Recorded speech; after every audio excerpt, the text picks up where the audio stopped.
I finished college in half the time that it was supposed to be done in. In Sweden, if you get a bachelor, it's a 3-year program. I did it in 1.5, or like one and a little bit more. And I think what am I going to tell? I think the things that I'm going to talk to you about in this video is the reasons why I was able to do that. And it's not because I have any superpower that have super high IQ or anything like that. But I think this little trick is the reason. Okay, so right now I have 300. I don't know if you can see that. I have 308 unread WhatsApp messages. That's 308 times that this thing has plinged if I didn't have it set on silence. And then I have 13 other whatever things. So there's a bunch of notifications, right? Every time we get distracted, every time something we're working on something and something else pops up, even though I don't answer the WhatsApp message, even though I don't go off on a tangent thinking about it, it's interrupting my train of thought, and that means everything becomes way more difficult. Uh, so why is this so important? Like, everybody knows it, right? You shouldn't be distracted. You should focus on one thing at a time, blah blah blah. But and you're probably already doing it. You probably have your thing set on mute so that you can, work on whatever it is that you're working on.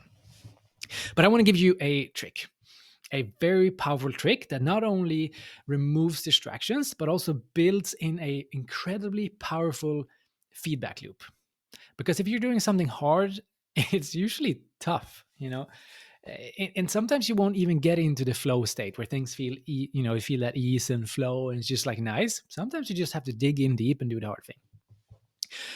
So when I was studying for all the exams, like, everything would distract me because everything would be more fun and more enjoyable than these stupid international law rules. It's like, God.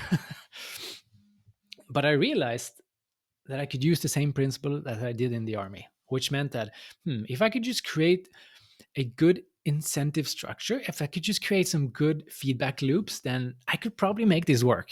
I could probably, be really focused and then really enjoy it. So what I did was this. And it's the same thing that I do when I do ultra trail runnings, when I basically do anything that sucks and that's really hard, and I want to make that into something positive.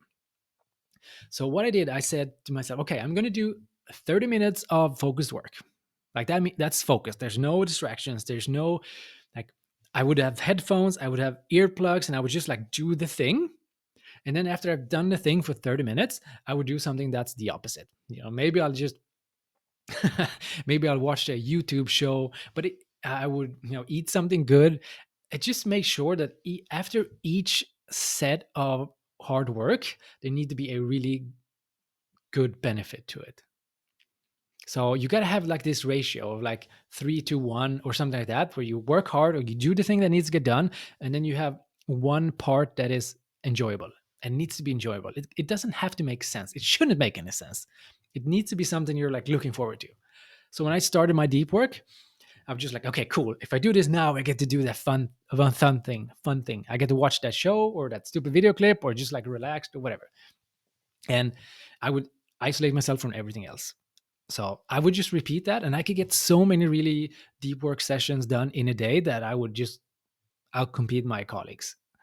That in conjunction with being really good at identifying what are the important pieces, like what's the 5%, just made it so easy. Like when people were stressed about homework and whatever, I felt totally fine. I knew that I could sit down and really get stuff done. And that is basically just because I figured out, okay, I need to treat myself. I need to make myself feel like it's worth doing the hard work. Then everything will become much easier. The hard work doesn't become easier, but you can see the end of it. It's like, doing push-ups, and you got to do 1,000. You don't do like 1,999. You do like reps of 10, and then I did 10. Whew, one down. And I do 10 more. Whew, two down. So you break it down into chunks, and you pat yourself on the back. You give yourself whatever it is you do. Okay, I think I've got that home. I think you understand that part. What else do we have to go through? Yeah, I think that's it. to get into deep mode, it's not enough with removing all the distractions. You also need to implement a feedback loop that rewards you for doing the right thing. If you're not rewarding yourself for doing the right thing, you're not going to do it in the long run. That's the base assumption of us humans that I have.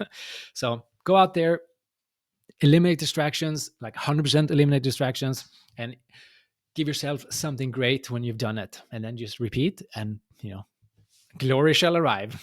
See you later.